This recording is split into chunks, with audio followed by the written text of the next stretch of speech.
Vous écoutez Chronique de Dirlo, le podcast qui donne la parole aux directeurs et directrices d'école, sur le terrain, au quotidien. un espace de partage, d'expérience et d'inspiration. Présenté par Anaïs et Valérian, directeurs d'école et auteurs des blogs Maîtresse en basket et Dirlo en basket.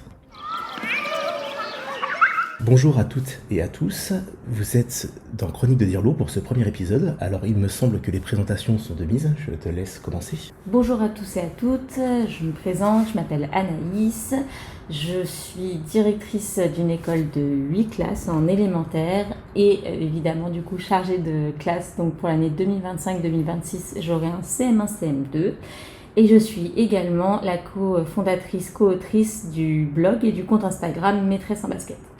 Quant à moi, Valérian, donc je suis directeur d'école depuis 11-12 ans maintenant et enseignant depuis plus longtemps. Je suis actuellement dans une école qui va passer à 17 classes, une école primaire, donc de la maternelle à l'élémentaire. Et je suis passé par un parcours en quartier favorisé, comme quartier d'éducation prioritaire. Donc c'est un petit peu ce côté melting pot qui peut être intéressant aujourd'hui.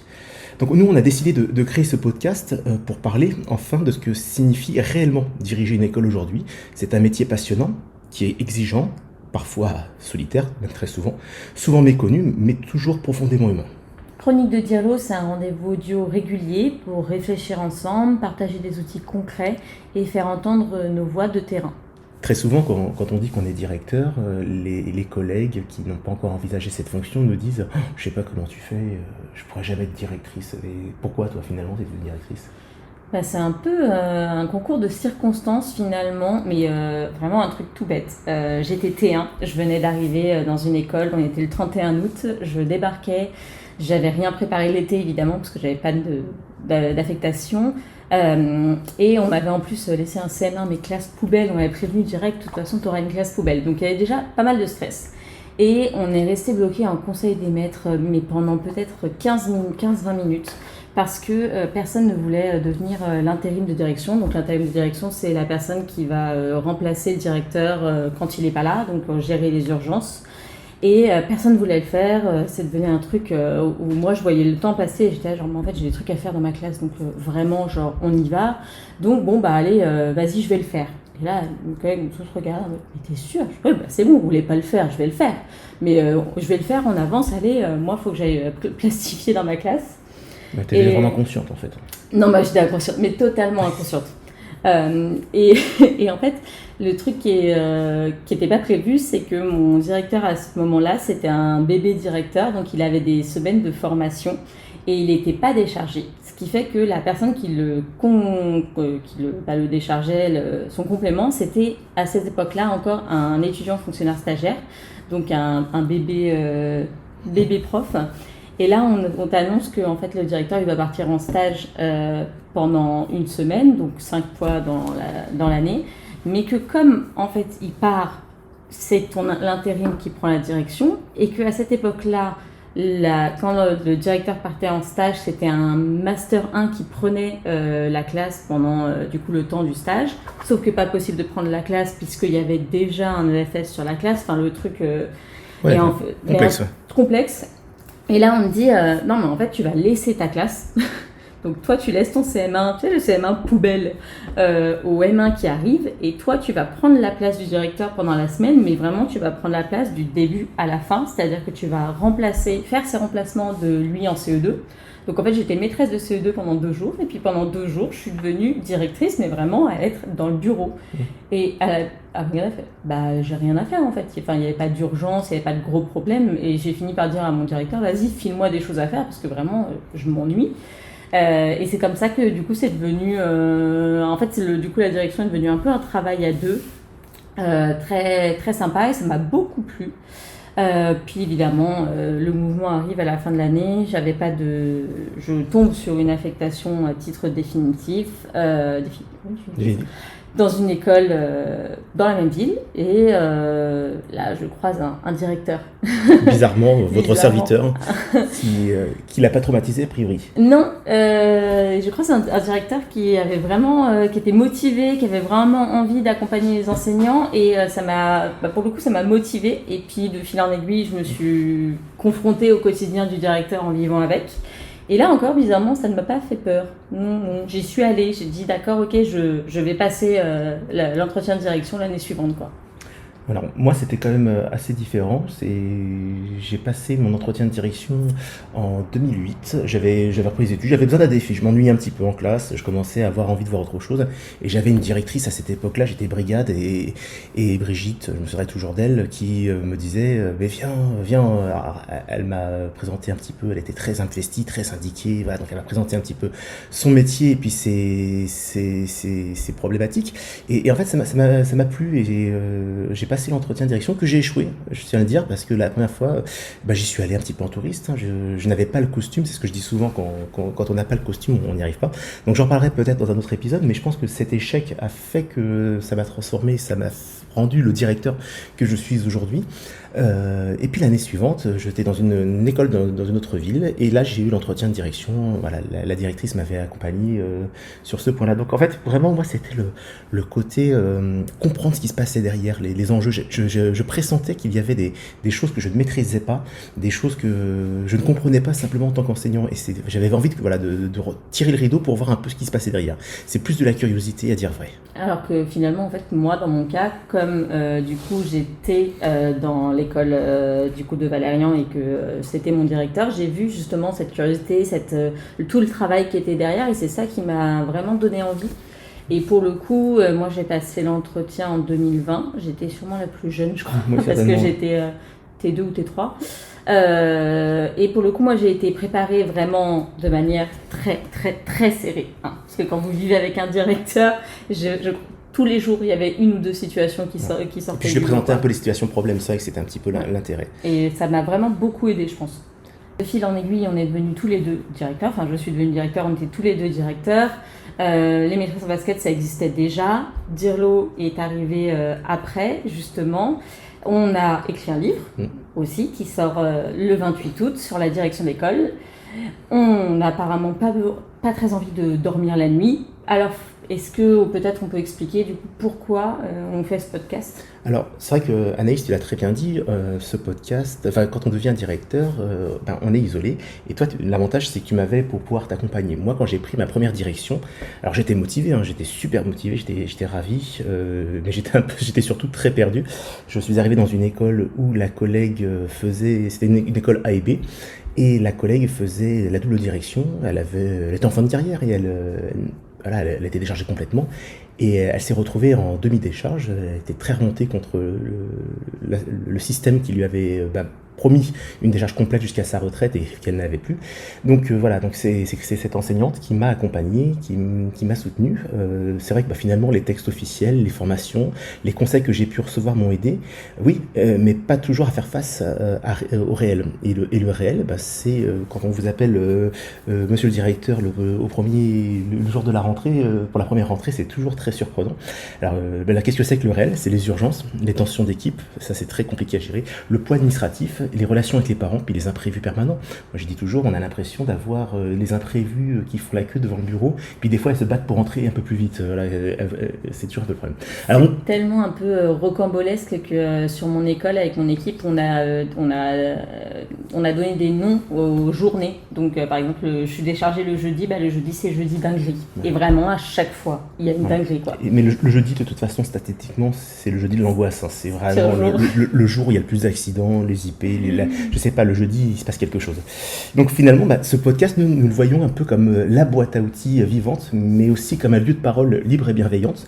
On n'a pas envie de distiller la bonne parole, d'être un peu moralisateur, d'avoir un discours qui soit culpabilisant et puis dire nous on réussit et vous savez pas faire. Donc, l'idée c'est vraiment avoir quelque chose qui vous soit utile, que ce soit un témoignage, mais aussi que ce soit aussi votre outil et l'espace de dialogue. Donc si jamais vous avez des questions, des points à aborder, ça sera toujours l'idée de nous contacter, qu'on puisse soulever des points, qu'on puisse avoir des numéros thématiques. Ce podcast finalement, à qui est-ce qu'il s'adresse ? Il s'adresse au directeur en poste qui cherche à s'outiller ou à se sentir moins seul. finalement sur le trajet du matin pour se mettre dans le bain, petit échauffement, aux futurs directeurs qui veulent comprendre le métier sans langue de bois, parce qu'on va parler de choses clairement, on va avoir un discours qui est institutionnel, parce que en tant que directeur, on représente l'institution, on n'est pas béni oui-oui, mais on représente l'institution. Donc ici, on ne sera pas dans la controverse, on sera dans l'analyse.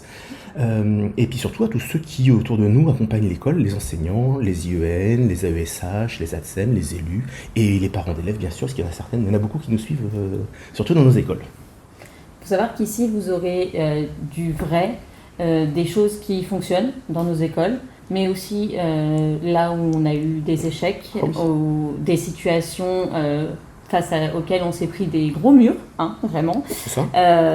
Et on a envie de partager tout ça pour du coup vous dire vous n'êtes pas seul déjà. Et puis aussi comment on fait pour s'en sortir. Et surtout, ce n'est pas un métier facile, et ça il faut le savoir, c'est un métier où on est vraiment seul. Même dans la meilleure école, avec la meilleure équipe, on est forcément seul parce qu'à un moment il va falloir qu'on tienne le discours, qu'il va falloir qu'on tienne une position. On sait que ça va réveiller des souffrances, des douleurs chez les collègues, mais on est obligé des fois peut-être de tenir des choses, et on doit faire au mieux pour l'équipe et pour les élèves, voilà. Et surtout c'est notre boussole.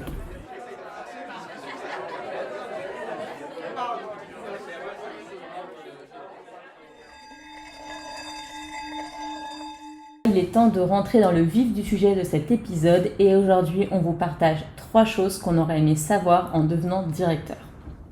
Alors, le premier point on l'a déjà abordé, l'isolement est réel. On est seul en tant que directeur. Moi, je suis très seul parfois dans une équipe de 25 enseignants, plus les AESH, les ATSEM. On est un peu dans le bureau. Alors, quand vous êtes déchargé complètement, c'est catastrophique. Mais cet isolement, il se combat. On peut sortir de cet isolement. Être directeur, c'est souvent devoir prendre des décisions seul. On se sent vite comme un chef d'orchestre sans partition. Et moi, ce que j'ai appris, c'est l'importance de s'entourer, d'avoir un réseau de collègues, d'un groupe de parole, parfois d'un mentor. Alors ça, c'est vital. Lorsque j'étais dans mon ancienne école, donc j'avais 16 classes en REP, j'avais mon collègue de maternelle chez qui on se retrouvait dans nos bureaux simplement pour claquer la porte et dire « Mais bazar, qu'est-ce qu'il me fatigue ?» C'est pas vraiment les termes que je... Pas vraiment les termes. Voilà. Mais simplement, c'est d'avoir cet exutoire, de pouvoir se dire qu'on est humain et qu'on a besoin simplement d'exploser pour pouvoir redevenir professionnel, parce qu'on reste humain avant tout et on se prend mais vraiment des scuds à longueur de journée.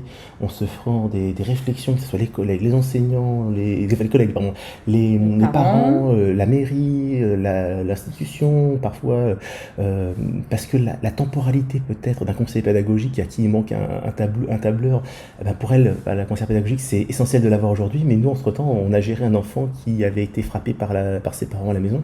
On n'est pas dans la même urgence, et ça, devoir gérer les émotions des autres, moi c'est ce qui m'a vraiment le plus épuisé. Et là, cette année, depuis 2 ans, je suis seul directeur dans mon village. C'est la seule école, et vraiment, ça me manque d'avoir des collègues à proximité pour aller boire un café, souffler, 10 minutes, simplement de pouvoir dire, c'est ce que vous faites enseignant dans les salles des maîtres, hein, simplement dire, voilà, ils m'ont gonflé ce matin les CM2, voilà, on souffle, on devient professionnel, on repart à l'attaque. Et ça, il faut justement combattre. Et moi, ces 2 dernières années, ça a été très compliqué parce que j'arrivais dans un nouveau département, une nouvelle ville, je connaissais personne, il a fallu que je me refasse un réseau. Et petit à petit, j'ai rencontré le RDC, donc l'enseignant responsable des difficultés de comportement, qui a été un secours. Et je tiens à le saluer aujourd'hui parce que heureusement qu'il était là pour pouvoir... il passait à l'improviste à l'école, il dit voilà, ça va, oui, ça va. Et simplement d'avoir des gens sur qui on se dit on peut téléphoner. Puis j'ai rencontré après les directeurs. Donc aussi, il m'a fallu un an aussi pour me créer un réseau de directeurs, commencer à les identifier. Puis moi, je suis une catastrophe, je ne reconnais pas les visages. C'est-à-dire que quelqu'un que je rencontre 10 minutes après, je croise dans la rue. Si ça vous arrive, ne soyez pas vexés. Je ne me souviens plus. Et c'est pas vraiment hors contexte, c'est une catastrophe. C'est vrai que moi, du coup, j'avais la chance de t'avoir toi, du coup, vraiment littéralement, à chaque petit truc qui m'arrivait la première année, je l'appelais en pleurant. Mais genre, j'arrivais pas à inscrire un enfant sur onde, je l'appelais en pleurant. Qui n'est pas passé par là. Ne pas se faire un enfant, voilà. Et c'est toujours aujourd'hui, de toute façon, c'est toujours mon exutoire, ma décharge, parce que voilà, en plus, on est mariés, etc. Mais il comprend vraiment très bien le métier de directeur. Et moi, j'ai une équipe absolument génialissime. On est très, très, très soudés. Voilà, pour vous dire, je travaille avec l'une de mes meilleures amies. Donc, c'est vraiment quelque chose pour lequel j'ai beaucoup de chance sur cette équipe. Mais il y a toujours un moment dans l'année, ou plusieurs moments dans l'année, où ça va pas. Où je me sens toute seule au fond de mon bureau. Où là, je me dis, ouais, mais là, moi, je suis dans cette position-là et eux, ils la comprennent pas ou ils peuvent pas se mettre à ma place. Et à ce moment-là, soit du coup, j'appelle Valérian. Mais c'est vrai que moi, je suis directrice d'une école A avec une collègue qui est sur l'école B. Et en effet, pareil, on a des rendez-vous, on se voit le matin à la grille. Et puis si c'est un jour où on est déchargés toutes les deux, t'as le temps pour 5 minutes pour un café? Ouais, ok, on y va. Et on décharge. On décharge, on lâche et ça fait beaucoup de bien. Le café est un fluidificateur social. Ça, c'est vraiment essentiel. Je pense que même si vous n'aimez pas le café, il faut vous y mettre. De toute façon, vous allez finir par en avoir besoin. De toute façon, l'idée de ce point, c'est de se dire oui, il y a un isolement réel, mais n'attendez pas qu'on vienne vous aider. C'est-à-dire que vous serez seul, et vous serez seul tant que vous ne déciderez pas que cela se change. Il faut créer des cercles de confiance, il faut créer du lien, il faut demander à la circonscription, les enseignants, les directeurs sur qui vous pouvez vous reposer un petit peu pour poser vos questions. Ça, c'est essentiel, et c'est à vous de créer ce réseau. C'est pas facile, mais ça demande du temps et ça en vaut vraiment la peine. Puis les collègues, il y a quelque chose aussi qui, derrière, en fait, l'équipe n'a pas la connaissance des missions du directeur et de tout ce que ça implique. Et moi, j'ai découvert qu'expliciter les choses aussi, expliquer pourquoi est-ce que ça était comme ça, pourquoi est-ce qu'on nous demandait ça et à quel moment, ça fluidifiait les choses. Mais là où je te contredirais, c'est que même s'ils ne connaissent pas nos missions, s'ils ne connaissent pas les choses, les collègues, même si on leur explique, ne comprendront pas ne seront pas à notre place. Et on ira toujours se façon. Oui, je reviens sur ce que tu disais quand tu disais que il fallait aller se créer du réseau. La première année, j'avais en face un collègue dans la classe en face où sa mère avait été directrice d'école. Et quand je lui disais, mais là, je me sens toute seule, sa réponse était oui, mais c'est un métier solitaire. Et en fait, cette aide que j'espérais avoir, je l'avais pas forcément à ce moment-là. C'était pas méchant, pour lui, c'était un fait. Mais j'arrivais pas j'arrivais pas à atteindre cette aide dont j'avais besoin. C'est justement là, la grande problématique de cette solitude, c'est qu'on reste à un rôle, on n'est pas tout à fait enseignant, même si on est encore en classe, on n'est pas de la circonscription, on est dans un no man's land et on est un peu l'œil de Moscou pour l'équipe, mais pour autant on reste une partie de l'équipe. La deuxième chose qu'on aurait aimé savoir avant de devenir directeur, c'est que la communication est un levier puissant. Que ce soit avec l'équipe, les parents ou la mairie, vraiment tout se joue dans la manière de dire les choses. Un mail mal formulé peut provoquer une tempête, alors qu'un mot bien choisi peut apaiser un conflit. Et ça, vous allez le voir pour tous les partenaires avec qui vous allez travailler. C'est-à-dire que, je prends un exemple tout bête d'un mail, voire même un procès verbal de conseil d'école qui est rédigé de manière un peu agacée. Ça peut vous apporter beaucoup d'ennuis, alors que si les mots avaient été un peu plus doux, la chose serait mieux passée. En fait, c'est ça qui est perturbant, c'est que lorsqu'on arrive dans une ville qu'on connaît peut-être pas, ou qu'on travaille avec des interlocuteurs qui sont multiples, les parents, la mairie, l'équipe, chacun a ses habitudes. Vous arrivez, sauf si vous êtes ouverture d'école, vous arrivez toujours après un directeur ou une directrice qui avait ses habitudes, qui était forcément très apprécié, qui aura toujours mieux fait que vous avant.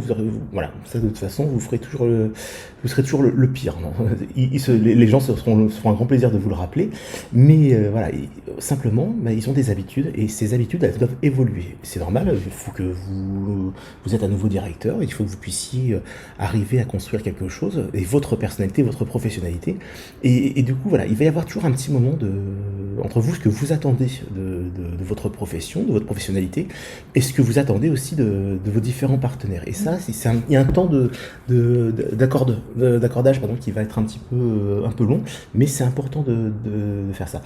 On risque de beaucoup vous dire au début, ah oui, mais par exemple, les parents, non, ça va pas passer. Ah non, tu peux pas mettre ça en place, non, ils vont pas être d'accord. Mais en fait, c'est à vous d'imposer le cadre et c'est aux parents de se mettre dans le cadre. Là, je parle des parents, évidemment, hein, c'est une relation totalement différente avec la mairie ou l'institution, mais vraiment, on peut, on apparaît comme nouveau évidemment, il y a toujours eu mieux avant, comme l'a dit Valérian, sauf que ça n'empêche pas que, déjà, avant, c'est pas forcément mieux. Voilà. Et vous avez des choses à faire et il ne faut pas vous dire que vous n'allez pas les faire parce qu'avant, ça ne fonctionnait pas comme ça. Ils vont finir par prendre le pli et les habitudes vont se prendre, mais la première année, c'est long. La première année, de toute façon, il faut que vous puissiez petit à petit diffuser vos valeurs et ce que vous attendez en fait finalement, ce qui est négociable et ce qui ne l'est pas. Par exemple, on peut très bien avoir avec ses collègues, il y a des habitudes de travail. Par exemple, les réunions se font toutes en mangeant. Moi, par exemple, je pense que c'est un temps de travail. Je pense que les réunions, c'est un temps d'échange et qu'on ne peut pas échanger si on est en train de corriger, si on est en train de manger à côté.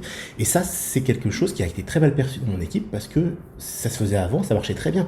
Sauf que si on analyse, si on gratte un peu, on s'aperçoit que les décisions, elles se prenaient avec très peu de personnes, et voilà, sur une très grosse équipe, c'est toujours compliqué de faire parler tout le monde, et c'était pas idéal. Alors je dis pas que la personne avant moi faisait mal, non, loin de là. Ce que je veux dire, c'est que moi, j'ai pas les mêmes attentes que l'ancienne directrice ou que le futur directeur qui viendra après moi, mais voilà, aujourd'hui, mon curseur est là aujourd'hui.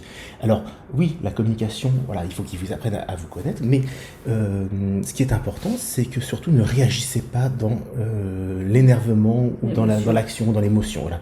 Il faut laisser le temps de redescendre parce que vos collègues ont le droit d'être en colère, les parents ont le droit d'être en colère, la mairie a le droit d'être ulcérée et de vociférer, les parents aussi ont le droit mais vous n'avez pas le droit en tant que directeur, vous ne pouvez pas, ne pas être fiable, ne perdre vos émotions, et si jamais vous êtes en réunion comme ça et que tout le monde s'énerve, vous faites un conseil des maîtres, tout le monde se crie, je sais pas, vraiment le conseil des maîtres de rire, si vous perdez votre calme, on ne retiendra que ça. On ne retiendra que le directeur ne gère pas ses émotions.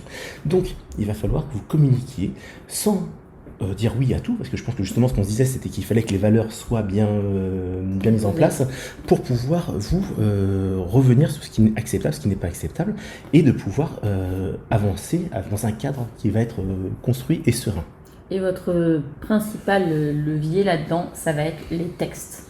Franchement, à partir du moment où vous demandez des choses, où vous imposez aussi des choses, mais que vous avez derrière un texte pour vous appuyer dessus, les gens se retrouvent en fait un peu au pied du mur parce que, désolé, l'école, ça sonne à 8h30, votre enfant il doit être là à 8h30, pas à 8h35, pas à 8h40, l'école commence à 8h30. Et bien à partir du moment où on explique que la règle c'est ça, mais que c'est aussi pour la sécurité de l'enfant, pour les apprentissages de l'enfant, et bien ça finit par passer. C'est long. Tout ne va pas se mettre en place du premier coup. Il faut vraiment vous dire que ça va prendre du temps, mais qu'il ne faut surtout pas lâcher. Et ça, c'est quelque chose qu'on répétera souvent dans les épisodes, c'est que la première année, ne cherchez pas à tout changer.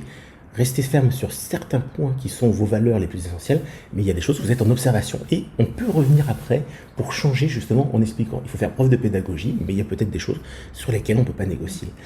Revenons sur simplement la communication, je pense, avec les partenaires ou avec les familles. Moi, je vous invite, quand je suis extrêmement en colère, quand il s'est passé quelque chose qui vous a monter, je rédige un mail sur Word.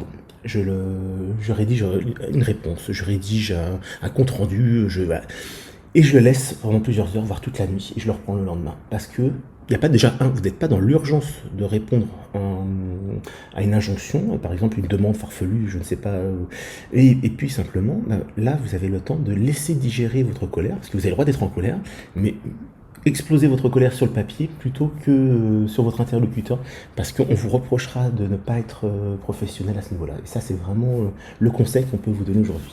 Moi, je demande aussi à ce qu'on me relise, que ce soit Valérian ou un ou une collègue, parce que je sais que j'ai beaucoup de mal à redescendre et beaucoup de mal à mettre à distance, et je vais avoir écrit le truc en disant oui mais finalement si tu vois là je suis pas en colère, alors que finalement ça serait mal passé, donc je demande un conseil, qu'est-ce que t'en penses, est-ce que je reformulerai, etc. Prenez un café, soufflez. Allez voir un collègue directeur si vous êtes dans une école partagée, allez faire un tour, allez voir les élèves. Des fois, ça fait du bien de voir des élèves un petit peu, de prendre 3 minutes pour souffler, même si vous êtes submergé. Parfois, simplement de sortir du bureau, faire quelques pas pour souffler, c'est très bien. Je vous rappelle que c'est ce podcast n'est pas sponsorisé par Nescafé ni aucune marque de café, mais bon, si jamais ils cherchent des partenariats. Nespresso. Voilà, Nespresso. Et manger un carré de chocolat. Le troisième conseil que j'aurais aimé qu'on me dise avant de prendre mes fonctions, c'est que tu n'as pas le droit de tout savoir. C'est comme en classe, hein.